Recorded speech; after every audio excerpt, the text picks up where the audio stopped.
Shalom and welcome to another in our series of podcasts from Temple Beth a dynamic center for conservative Judaism in Los Angeles. This is a recording of a Yom Kippur sermon by Rabbi Schatz. In a world of constant noise, even when it is quiet, it is hard to be fully present. We have news alerts, social media dings, text message beeps, email blasts, traffic honking, city symphony playing. It's exhausting. And it seems that with every new technological advancement, there is a flurry of new notifications with the illusion of urgency and importance. Every day we are challenged by myriad distractions that make it harder and harder to be present. Are we ever fully present today? We are a generation that thrives in documentation through photographs and video. Why? Because moments after a moment has occurred, we can replay it, relive it, re-feel it. We can bring the past into our present, recognizing the world does not need to see into each moment of life lived, but rather we are able to go back and glimpse at a moment that we know was special just for us.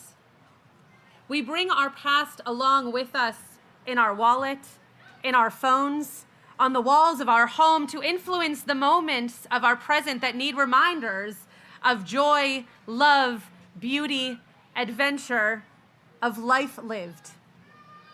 On July 11th, 2022, the world was shocked by a technological event.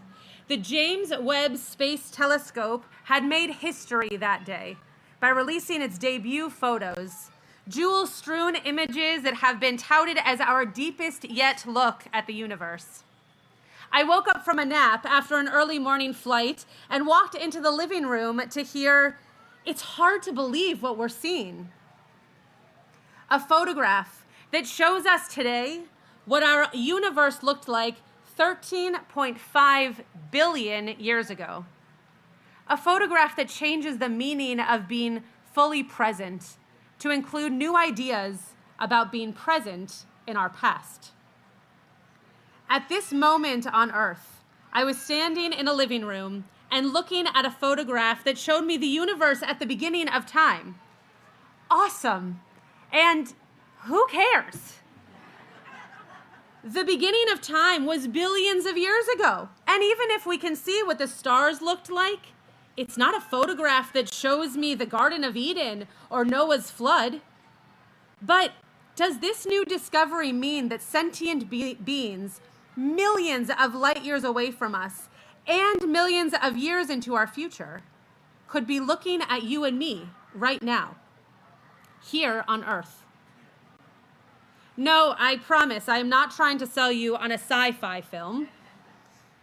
But more poignantly, could they be looking at my great-grandparents alive and well in the 1970s? It's a disorienting discovery that you and I are living at the same time as beings past and future. Can I be living fully present in my past or fully present in my future? Is it healthy to live in memories? Is it wise for us to recall past experiences and history? Shouldn't we strive to be more present and soak in the moments of now? In an article written in the Washington Post on August 21st, "When Looking Back Helps Us Move Forward," writer Daryl Austin quotes Erica Hepper from the University of Surrey in England, saying, quote, "Far from keeping people living in the past, nostalgia can be a powerful resource, both for coping with difficult times and for propelling us positively into the future. Nostalgia is part of the fabric of everyday life." I remember very clearly as a child, my dad went away to Hawaii for a gig. He was going to be gone for a few days, but to a young child, that feels like forever. My mom gave me a vial of his cologne that was empty, but it still smelled like him. I was able to carry it around with me, and when I missed him, I could smell the empty bottle and feel like he was here, or at least be comforted with the memories of him being near me that held me until his return. We are not yet able to see our ancient ancestors with any kind of technology. nor do I think that my uncle or grandmother or great-grandparents are able to see me right now. For one thing, our distances of time and space are not nearly great enough to facilitate that. But I can believe that seeing current images of a past means there are possibilities of time bending we haven't dreamed up yet. Every Friday night, we interrupt time until Saturday night, when we resume with Havdalah, a literal ritual of distinction back into time. We create a sanctuary in time, as Heschel put it, to be present, to cease from creation, to appreciate who we are right now and not worry about who we are to come. It's a day on which we are called upon to share in what is eternal in time, to turn from the results of creation to the mystery of creation, from the world of creation to the creation of the world. And yet, in order to appreciate the present, must we acknowledge our past? We begin this sanctuary in time with Kiddush, a prayer over wine that in its explanation is all about creation. Yom Hashishi, vayechulu hashamayim ve'haaretz v'chotzevam, vayachal Elohim bayom hashvi'i melachto asher asa, vayishpot bayom hashvi'i mikol melachto asher asa. God made the seventh day holy, distinct from the other 6 days, uplifted and different because of the boundaries around time. And yet, a few lines later, we're brought back into memory of leaving Egypt, because without that moment, we would not be in this moment. So even on a day where we are supposed to be most present, most centered in the here and now, we are whooshed back into a scene of our freedom from ages ago. Looking into our telescope to see a sea parting and our ancestors leaving to allow us this moment, probably in a room of electricity and organic wine made in a city of your choice and probably bought in one of the hundreds of grocery stores you could have picked from. Choosing to be present and intentional with one foot firmly rooted always in our history. We have this unfortunate phrase in our society that often emerges when talking about someone who is going through grief.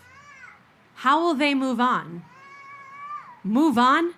What does it mean to move on from someone you love, from memories you created, from homes you built, from the life that you curated? How do you move on from something, from someone that helped you define who you are? We don't move on, we move forward. I listened to a beautiful and heart-wrenching and hysterical TED Talk by Nora McInerney, where she talks about tragedy, specifically the tragedy of losing her husband, though she mentions losing a pregnancy and her father's death as well.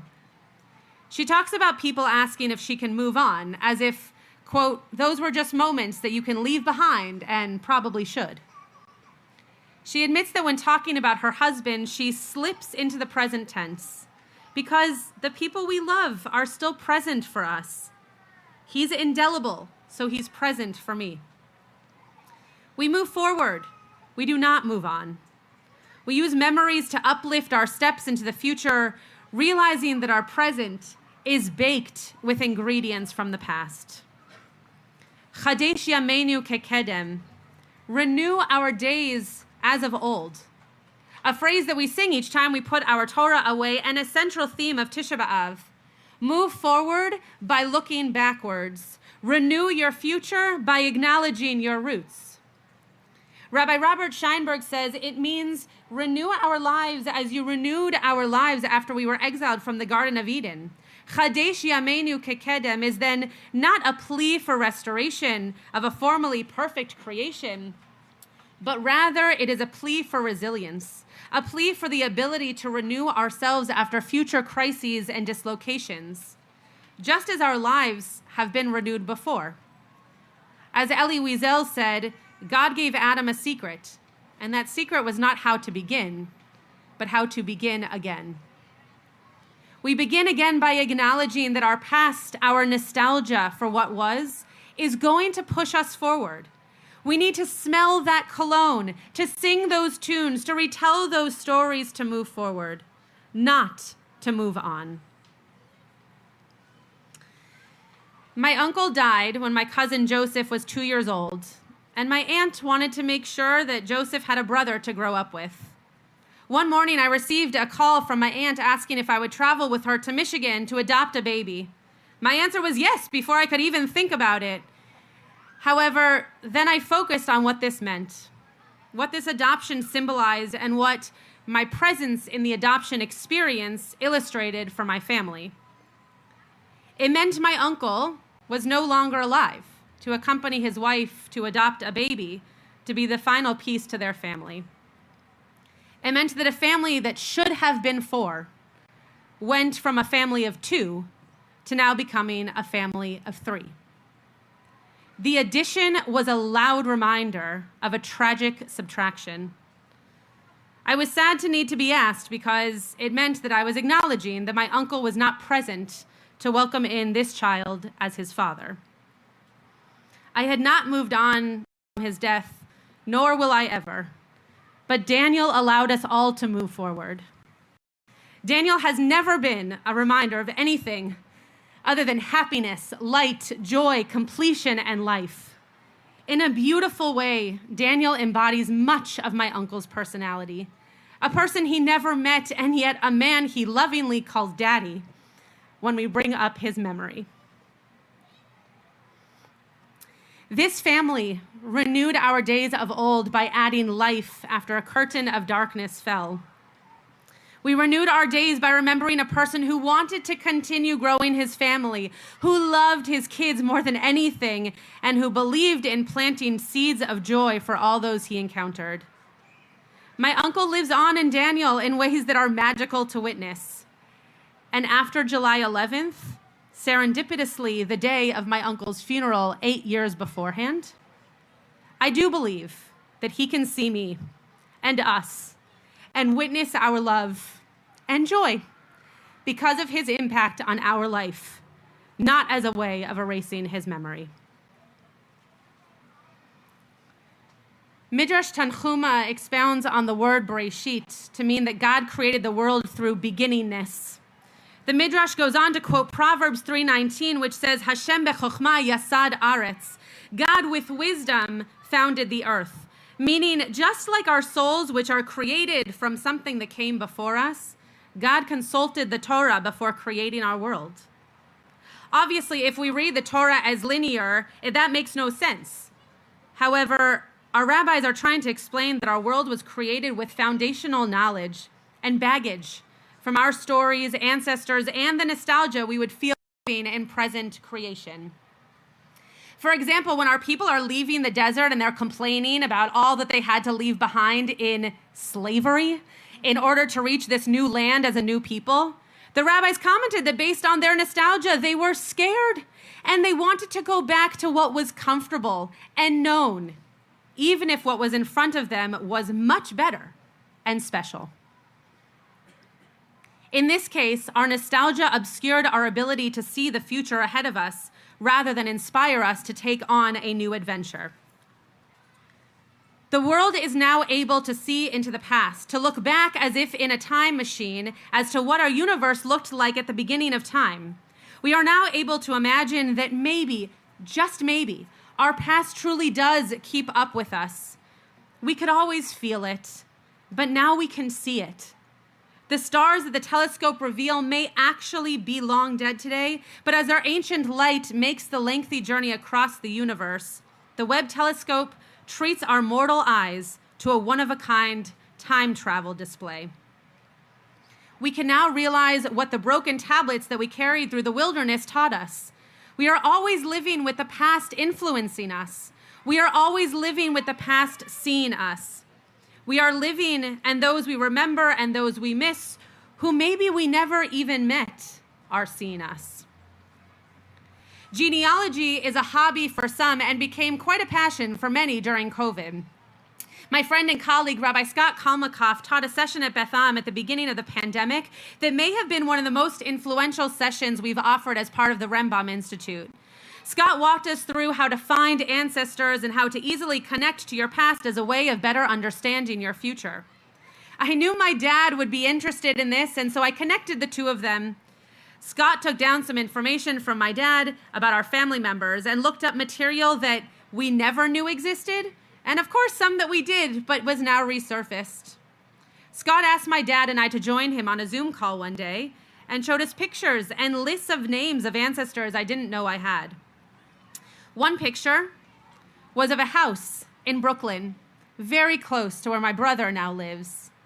It was the home where my grandmother had lived, and with her now gone, my brother could go and visit her childhood home and bring a piece of her back to him. Another artifact was that I might be the first Rabbi Rebecca Schatz, but I am the second Rebecca Schatz in our family. One reason this is so interesting is because Rebecca was the name of my great-grandmother on my mother's side. So my father's side was not even known to be a connection to that piece of my name. I became emotional watching my dad get so excited with knowing this information. His eyes widened, his past becoming a major part of his present, and more than anything, his mom, my grandmother, who died 18 years ago, was very much brought back to life in her history being uncovered. Genealogy allows us to live even more deeply in this moment by understanding who came before us to gift us with our life now. My mom started a family Shiva tradition of covering our mirrors during Shiva with pictures of the deceased rather than a sheet or a towel. Why? Because instead of just removing a focus of yourself and vanity, we are helped to focus on the joy and the broad memories of our loved one and our lives in their company. We remember someone prompted by the photos, prompted by remembering life with them. We are in the present and past at the same time. I'll be honest, in this time of reflection and confession, being fully present in the here and now, it's very difficult for me. I work at being present for others, but in my own life, I am often 5 steps ahead or ruminating on the past. On a trip, I'm planning the next one. I'm making a meal, but I'm planning on how those leftovers will be used for the next week. It's a goal of mine to be more present this year, to recognize that the moment you are in is the most important moment of life. The Dalai Lama said there are only 2 days in the year that nothing can be done. One is yesterday, and the other is called tomorrow.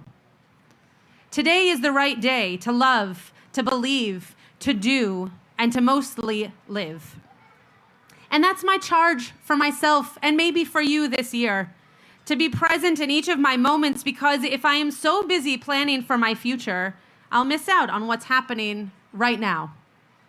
Hineni, here I am right now, grateful for how I got here, who allowed me to be in this moment, and for the experiences, the challenges, the triumphs and trials that life has thrown my way to arrive here right now as this version of myself. Remember that TED Talk by Nora McInerney? She concludes by saying, "The memory of meeting her late husband will always be happy. The memory of losing him will always be sad." Remarrying helped her realize that her love for her husbands are not opposing forces, they're just strands to the same thread, the thread of love and partnership. Those of us going through grief don't close ourselves around the loss. We keep living, but the experience of loss marks us and makes us who we are. The loss is not a moment in time. It cannot be fixed, and we need each other to help each other remember. You will be grieving and able to love in the same breath, she says. You will move forward, but you will not move on. Whether you are here remembering someone who died many years ago, or in the last year, or the last month, or even the last few days, the idea that our loved ones live amongst us can bring comfort.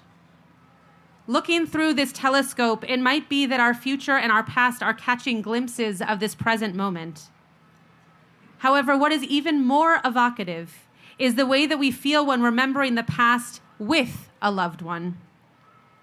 The way they made us smile, the jokes we shared with only them, the smell of their cologne, the firmness of their hugs, the memories created that have helped us in our life since their passing.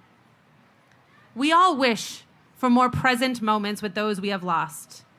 And if we each live life with our present fully rooted and flourishing because of our past, well, then they live within each moment that we move forward. My uncle is the funniest man I know. Not was, because I still compare him to anyone who tells a joke. My grandmother is the life of every party and loves seeing her family come together. Not was, because I do believe we feel her joy whenever we are all able to celebrate as a full family. My great-grandmother is the reason my family comes together every Friday night for Shabbat dinner. No, she is no longer alive, but our traditions and our rituals remain prominent in our homes in her memory. I have not moved on from loving those important people in my life, but I am lucky to move forward, trying to live more and more in the present moment by staying rooted with my past. You have been listening to another in our series of podcasts from Temple Beth Am, a dynamic center for conservative Judaism in Los Angeles. If you enjoy these podcasts, we invite you to write a review on the Apple Podcast site or wherever you get your podcasts. For more information about Temple Beth Am Los Angeles, go to tbala.org.